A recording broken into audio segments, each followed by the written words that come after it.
Good evening. How are you all?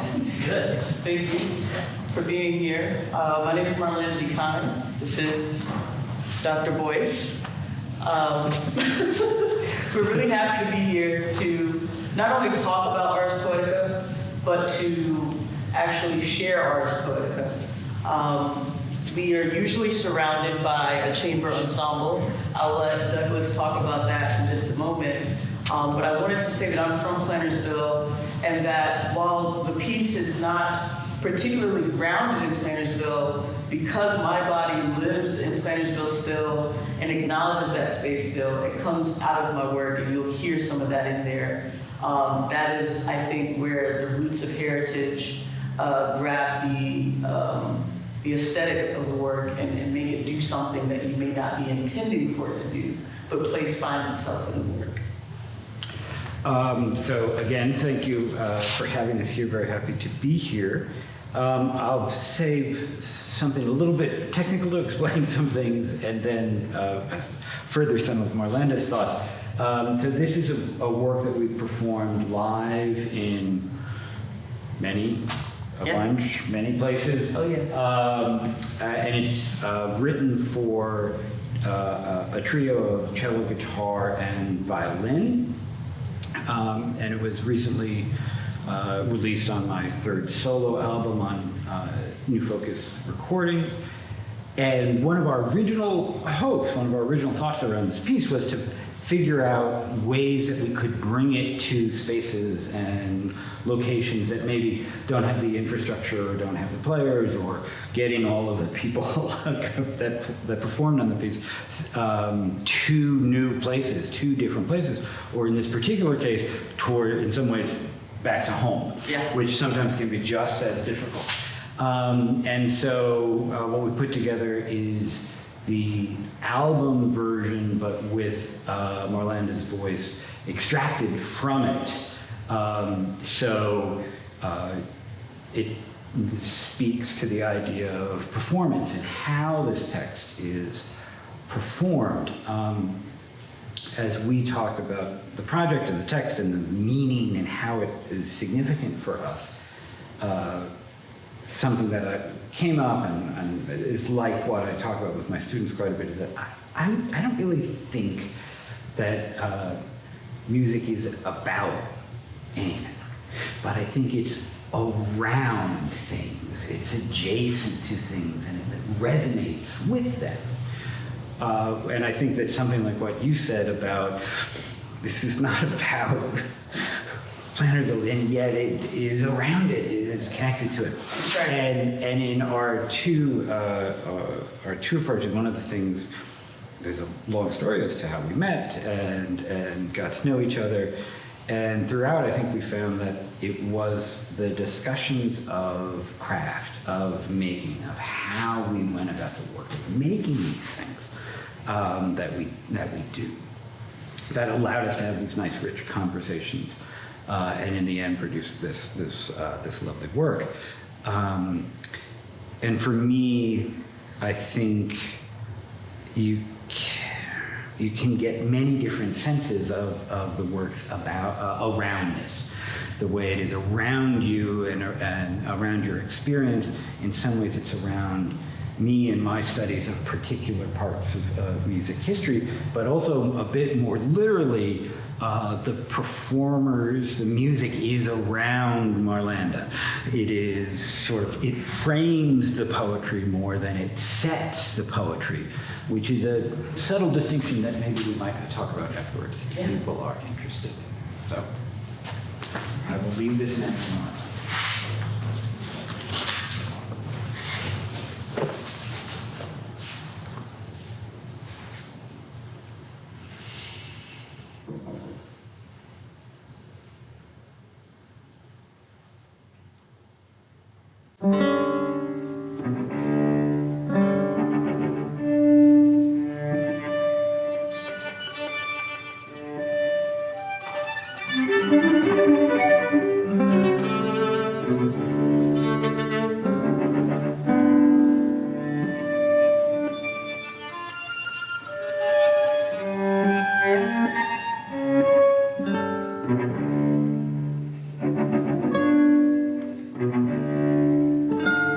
With wings, I wobble down a cobble road.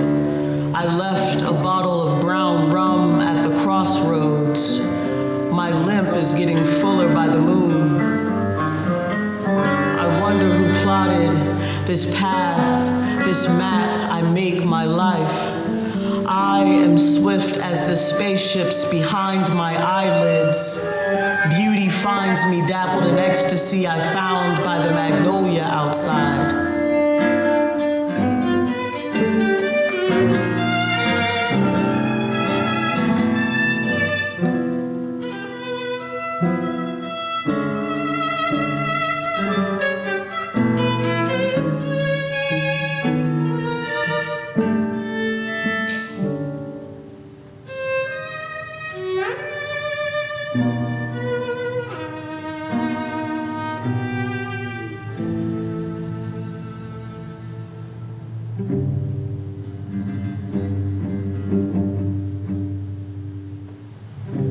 Maybe these were killing fields, but today my heart is here, and there's no one I desire to destroy.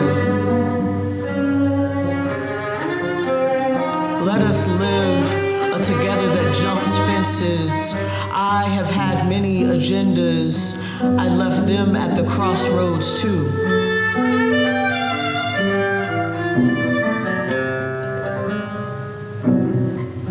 I am only one in this great wide ocean of language wielding wonder in verse.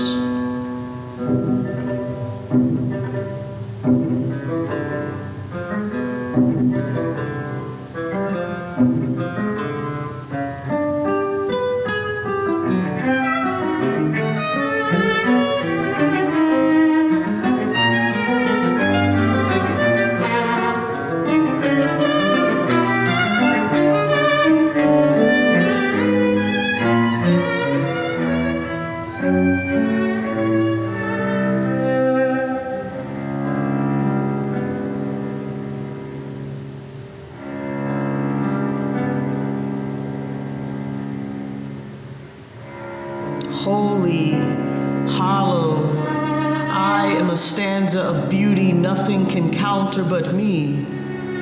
We are stanzas, glory be to God.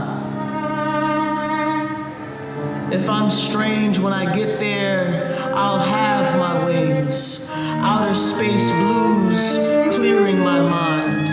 Outer space hues might blow all our minds. What if freedom crawls from deep within? Oh, cry and cry, ocean, sky let down the rain. I will savor in the mess of mud, draw all my fears near.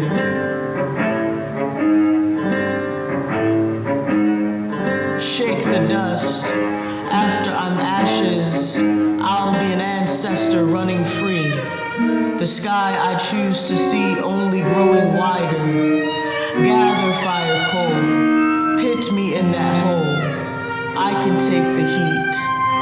Alchemize my soul.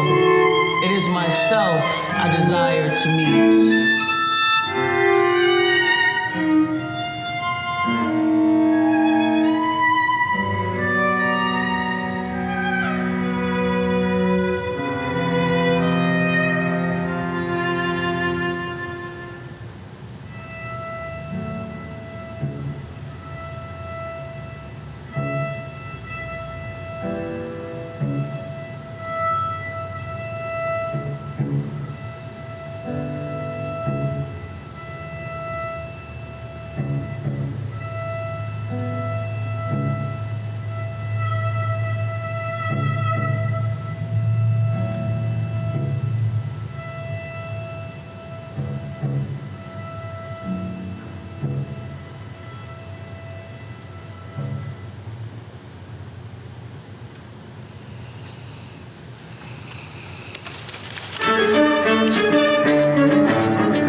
There are words crawling around to be picked up, words I choose. I give myself permission, I will not apologize for the blue.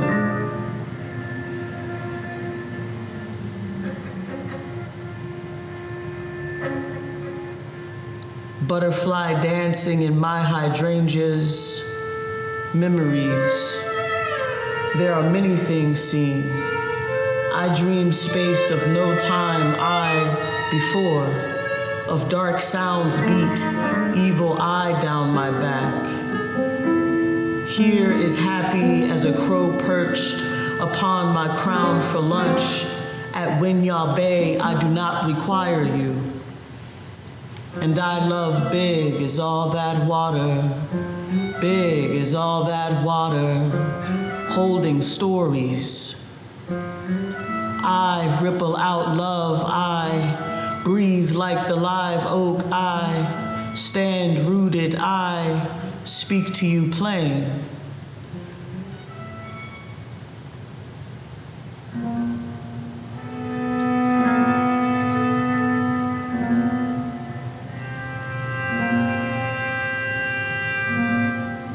There is much I have to say. I love myself now. I love myself. This here being, which means I can feel you.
Are still gonging bells, syllables of narcissism.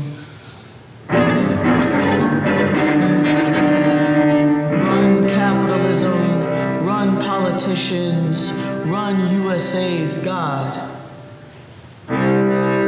Terminated courts, double terminated points, is me standing here.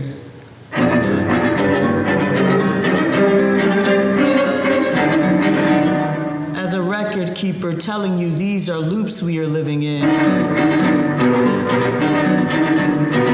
There is no time. I'm hands up, don't shoot. 16 years old and the cop has a finger on the trigger and anywhere is everywhere. Took 20 years for that fear to leave my wonderful body. Look, here is my heart, pumping full of the brightest blue.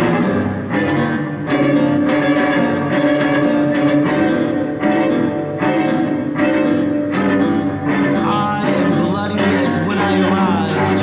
I soak my pen in its dye. I shift rhythms, invoke reparations. I don't ask permission. I stand in my power.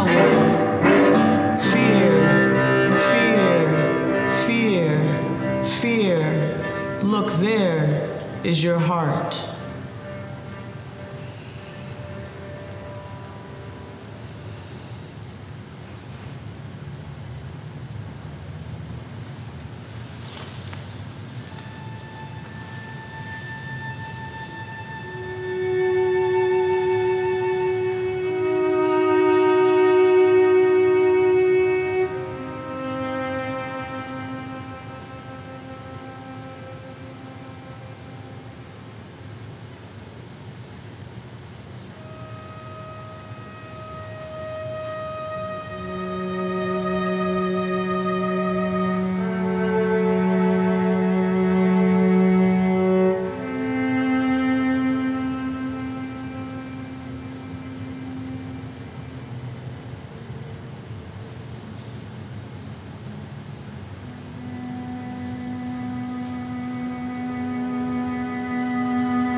When I needed you to see me, I did not write anything I meant to say.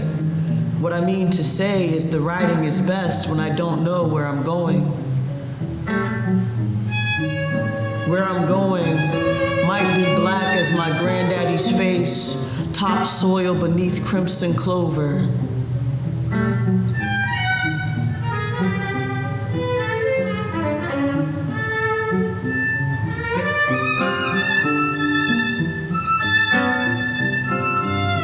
I was shiny and I was for sale.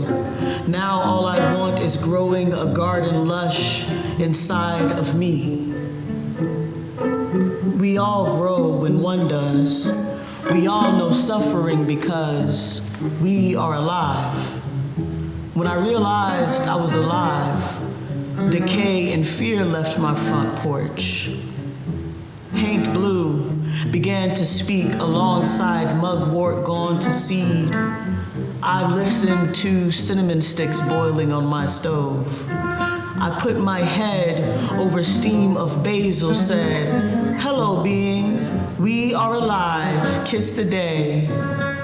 When I entered my third decade of bag lady, I was alone inside, remembering little me who loved stars, feared the night, counting evergreens as I pass by. I think about how much love it took to survive.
A part of me believed when I forgot to charm you, you wouldn't stay.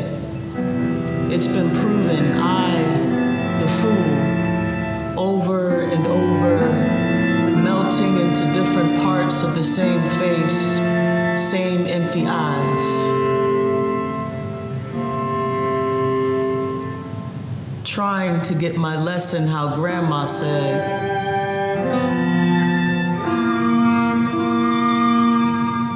now I know running from my life cannot be running from myself. Rain flooding my home, all around is water for me to wade.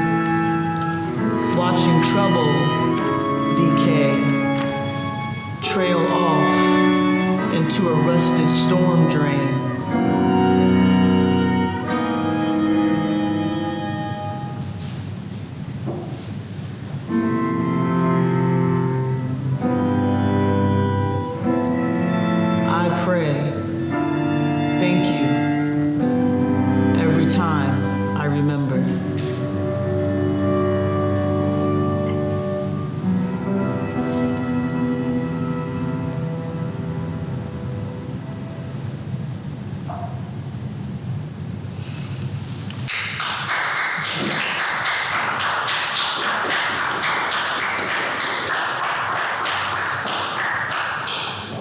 Thank you. Thank you.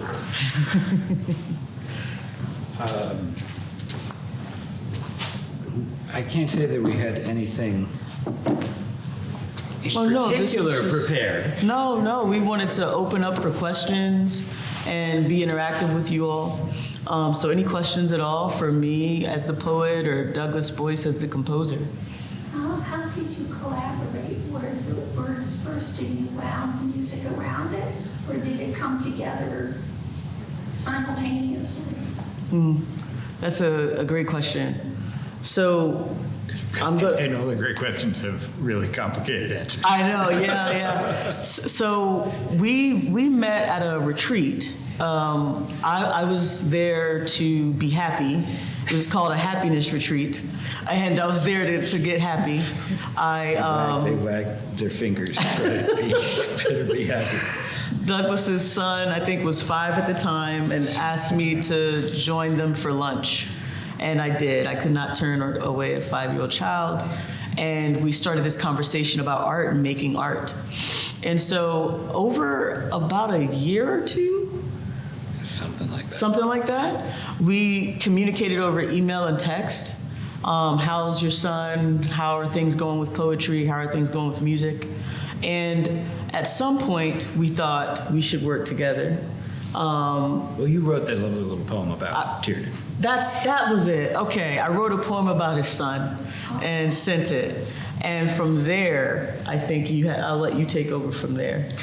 Well, in some ways, that's the most important part. It I is. think. We sort of, met in, happenstance. What a philosopher might call, pure contingency. We just happened to be there on the mountain at the same time. But you also highlight, I think, something that's important and also speaks to my aroundness rather than aboutness idea, that the reason we got along, the reason we, grew to be friends were those sometimes, I'm sure, to any outsider, tragically boring conversations about craft, about the mechanics of doing it. Some of that being the technical craft of the art that you're making, or just how do you organize your life in such a way that you can keep staying at that. Mm-hmm. And so by the time we said, hey, let's write a piece,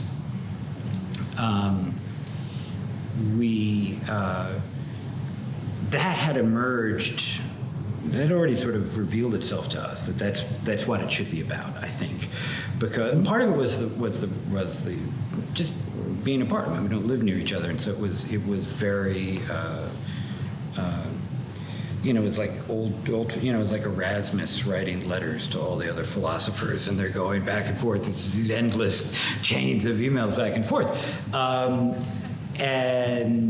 but always about the art of making, or in your case, Ars Poetica, which is where we thought of the Horace, and sort of saying. But also, it's also sort of not just thinking about Horace, because those poems have actually, there's so many millions of poems after Horace that have been called Ars Poetica, Ars Poetica, Ars Poetica. But I think you touch on both in terms of the process, but also the result in that question. And I think it's one of the reasons we ended up with these instrumental movements and these spoken word movements that I got to know a bunch of Marlanda's poems, and Marlanda got to know a bunch of my music. And I think I had, actually, no, I don't think I had sketched anything. Mm-hmm. And then you sent the first 2 or 3, mm-hmm. and I started saying, oh, it could be something like this, could be something like that. And I do remember when I do that there's not enough. Yes. And we need a fifth. Because the architecture of the piece had begun to become clear, and I was like, we needed a closer. I also think, though, just in terms of the poetic content, in the end, we needed that fifth poem. We did. Yeah. But you couldn't know until it was underway. And so the sharing was lumpy. It was definitely, you did a bunch, and then I went away, and I did a bunch. And so it was not like, day-to-day exchanging thoughts on it. Not at all. But there was still this sort of, this back and forth. But I think that also shows up in, as I said in the beginning, trying to think about framing the text rather than singing the text or setting the text. And setting in the classical music tradition is this like very specific way you think about the rhythm and where are those vowels and what about those plosives, and just sort of really, really mechanical thinking about a text and how it's going to be sung and how the voice is also an instrument, blah, blah, blah. And in the case of this work, though, I had done some music with spoken word in the past, and I remember sharing that piece, mm-hmm. and saying, oh, maybe it's kind of like Alcyone. Since then, though, there's now like 2 almost completed pieces, 1 completed, 1 almost completed, and 1 in the works that are more of this spoken word with music. And I think I'm struck by it and enjoy writing it because of its openness. There's a mechanical openness where there's not a specific eighth note that vowel has to come out on, right? And so it always unfolds, but it also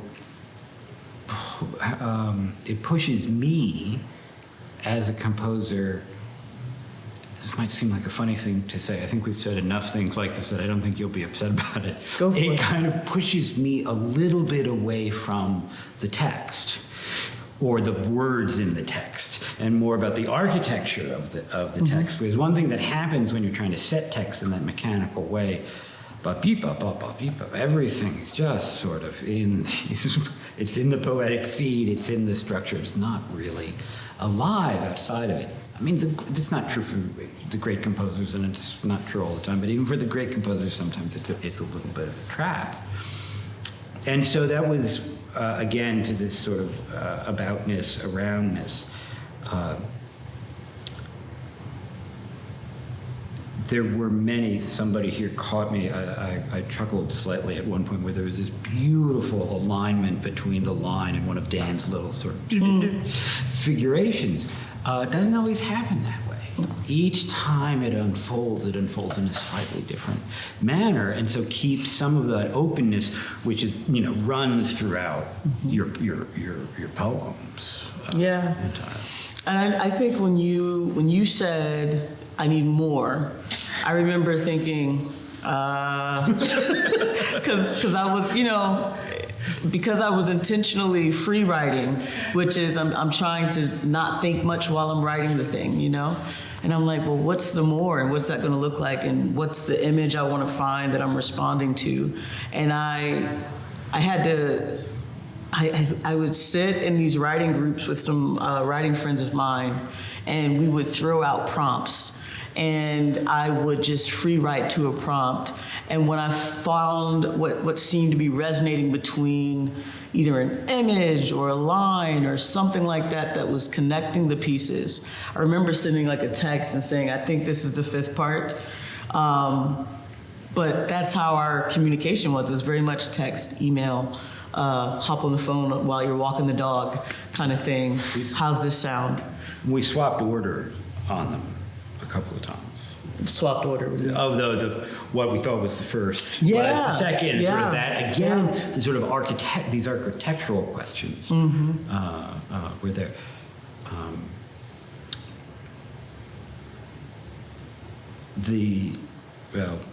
Those could become very. There's some very long, very inside baseball stories, but I'll just say this. I was going to say this to you afterwards. Anyway, it's also nice. This works.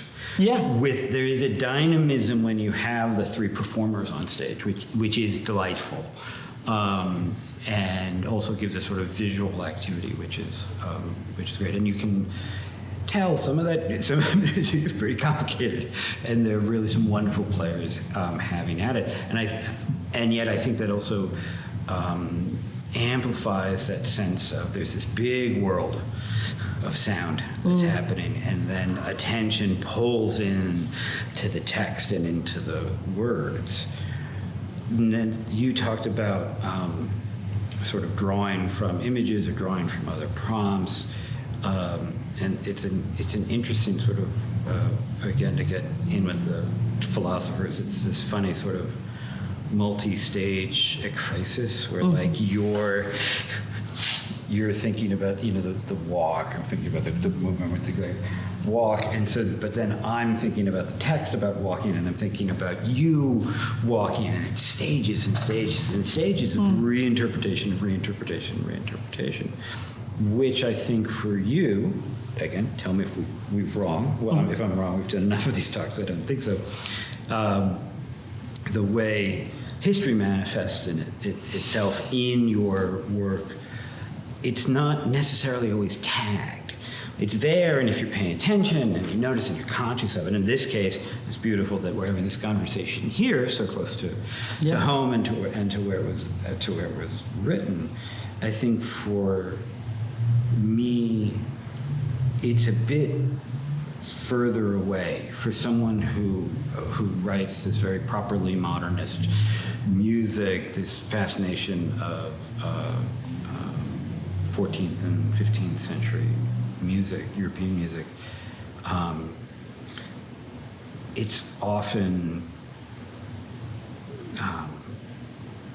it's already sort of vaporous. The connections are the way those techniques manifest, unless you're really deep in it, they're not really present. But I think that itself is also an interesting thing about the piece in toto. You know, it is sort of rooted in some ways, but it's also very ethereal, both in affect, both in sort of what you feel and what you hear. There are these moments where there are moments where you're just floating out in the middle of either in the middle of nothing or the middle of everything. It's kind of hard to tell sometimes which it is. But I'm happy that this worked out. Yeah. I actually do have a question, kind of on the technical side, tangentially related. I have only a very cursory familiarity with like post-tonal theory, but this piece certainly has a lot of post-tonal leanings on the music side. And was just kind of curious about your choice to go that direction. I think you started to touch on it in your answer, but that way instead of more traditional like Western harmonies or the truth is, thank you for not noticing that I'm, you know, a little bit older than Marlanda. my youthful hair, right? This is a silly way, because I don't want this to sound like a brush off question. That's very much become part of my language. I started off in high school. I started as a composer because I started my punk rock band, and we were all such terrible musicians that we couldn't figure out anybody else's songs, so we had to come up with songs. So that's why I became a composer. But then I played a lot of jazz, and then I played a lot of proper classical music, and I sort of moved along. And so part of that training, and I think it speaks to this idea of the big universe, just the bigness of the options, which is beautifully manifest, even in the invocation at the start of the poem, of the poetry, of the poems, and if you want to get into it, we can talk about why. But it's where I landed.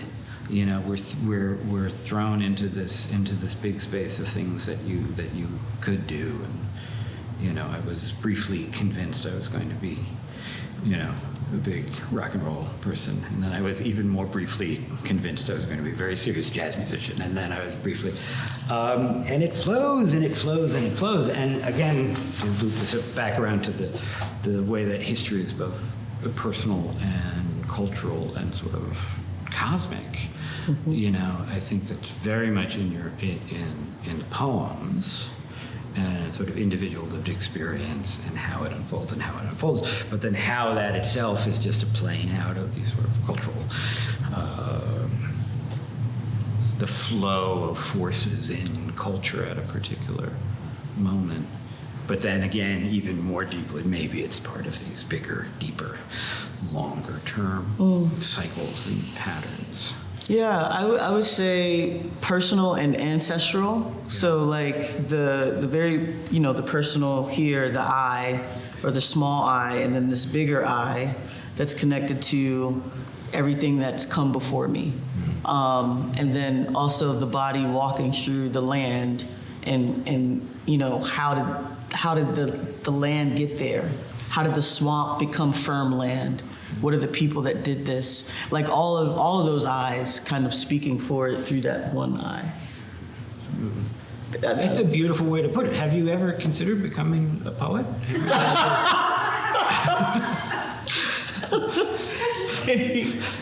Any other questions? Yeah. So I guess it's kind of a related question for Marlanda about, you said you compose at least initially, you were doing a lot of free writing with this, and it has a very open feel to it, to your words, but there's, I picked up on, there's structure there too, there are rhymes or repetitions. Could you talk about the structure a little bit? Okay. That tension. Yeah, I like to, I try to let a poem sit for a while after it's written. I know you know this already in that sense, but leaving a poem because you don't know exactly what's trying to speak to you in it or what's trying to show itself. And I think when I go back to shape the poem or to revise the poem, at that point that's where I start to notice kind of sounds that are appearing over and over, or even where I might want to insert something to make it have a better singing sound to it. So there's some intentionality to it, as well as allowing it to be free and not too directed by my brain, but because there's something beyond the brain that's communicating through the poem, right? And I want that to come through more than, me making the thing. And so I think when I get into the making, there's some intentionality behind what's a better word for, rock. Cobble, right? I did not grow up on cobble roads. But when I was a kid, I really would imagine a rock being cobbled, because I saw it in cartoons, quite honestly. And so you're at least for me, it's giving way to an imagination, a childlike imagination, and letting something become something else, so that it's a little bit more strange and interesting. And I think that's just the kind of stuff I like. And so that's become a part of my aesthetic is, how can I talk about something that's mundane but make it rather strange? And I think that comes through in Ars Poetica some. And I think that when you're hearing certain rhymes, that's because, like you said, you were supposed to be a punk rock, jazz. And I'm a rapper. I was supposed to be Coolio as a child. I wanted to be Ice Cube. I wanted to be, these different, and then I wanted to be Patricia Smith, slam poet, and Saul Williams. And then I was like, well, I have my own obsessions, things that bother me that won't leave me alone, and how can I let those things live in my work? And I think that the rhythm of rap that I always listened to and loved, mixed with, a real learning of a craft, somewhere in there, I find myself rhyming when I'm not even trying to rhyme. It's just practice, words finding themselves to connect in that way. Yeah. I hope that answered the question. I think it reminds me of a lot of other poems of yours that I know. Mm-hmm. But the image of your description of the rock becoming the cobble, I think is really beautiful, because you once talked about this as being like we kept jumping through portals into sort of other worlds. And I think in your case, quite wonderfully, language will do that. And it's interesting because the language will pull you through it and might also pull a listener or a reader through it. And again, I don't remember when we started using that kind of language the first time, but I think it's one of the reasons we actually sort of connected in a way that we wanted to work on something together. Because for me, though technically quite distinct, metaphorically, it's exactly my feeling of these things. Yes, I'm well trained up and I know how to do my X and Y and Z. And then this moment happens and you go, wait a minute, that over there. And so, and again, to pull back to the title and thinking about, the Ars Poetica as sort of the craft of making, when you let yourself be attentive enough the mechanics that just happen and sort of need to happen. If you pay attention enough to them, that's when something novel, something distinct, something creative happen. It's never an epiphany. No. Although it feels like it, but you can't wait for it. You have to start writing. Yeah. You have to start putting the dots on the page, and at a certain point, you'll go, oh, of course, we need another movement. Oh, we need this, we need this, we need whatever, we need whatever. And I think this is one for me, this is sort of a question for you, I'll say my part and then I'll ask the question. Right? For me,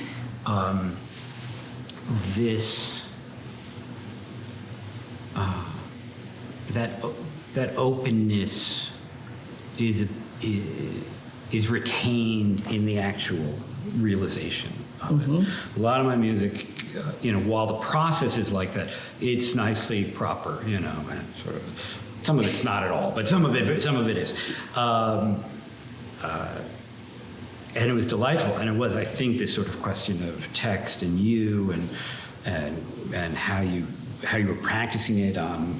Because the other thing that we didn't talk about in the process, when I would make digital renderings of it and get it to you, and you would perform it and be like, too long, too short, and then you would record like this over that version. I go, okay, no, that's got to be longer to let you talk about. We got to trim that. There's not enough of you in that section, and so there was this back and forth. But in the poem feels more like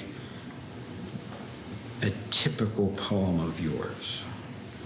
Different in scale because of the multi-movement structure. What do you think? Am I totally off base on that?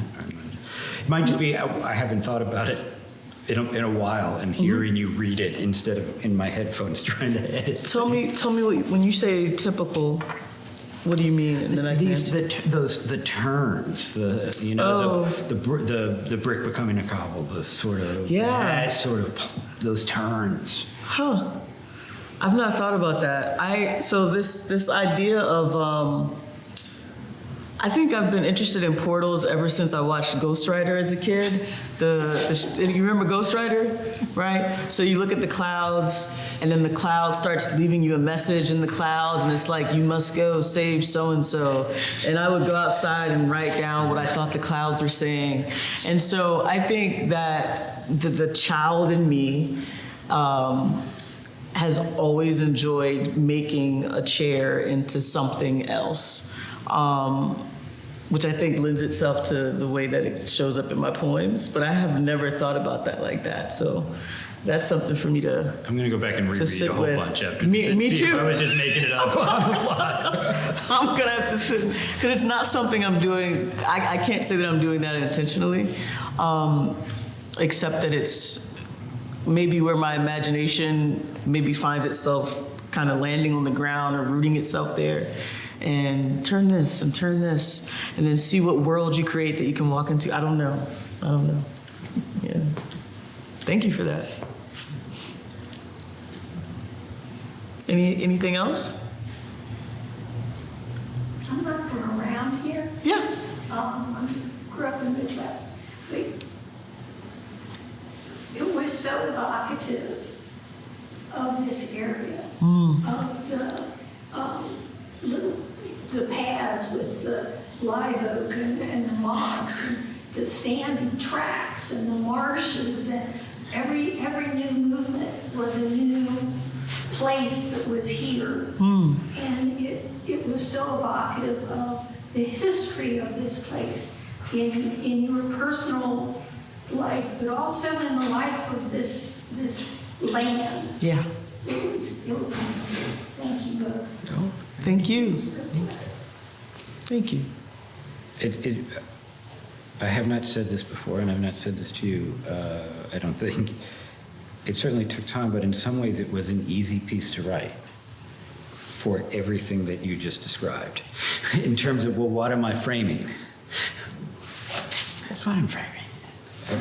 And so sometimes I love studying Wallace Stevens' poems, which are just sort of like, what on earth is he talking about? I mean, they're just so, Ed, in your case, again, these playful rhythms, these turns, these things, but exactly as you described, I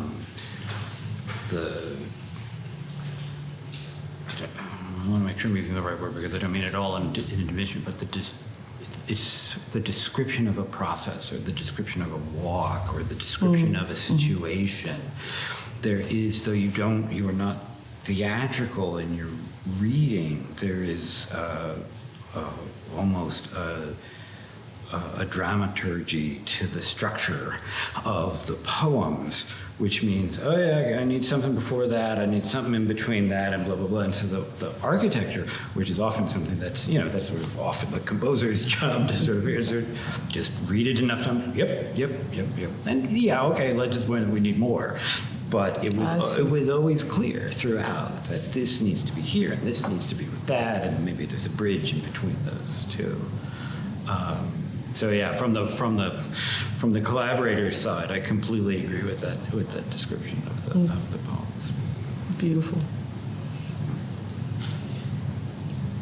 Thank you all.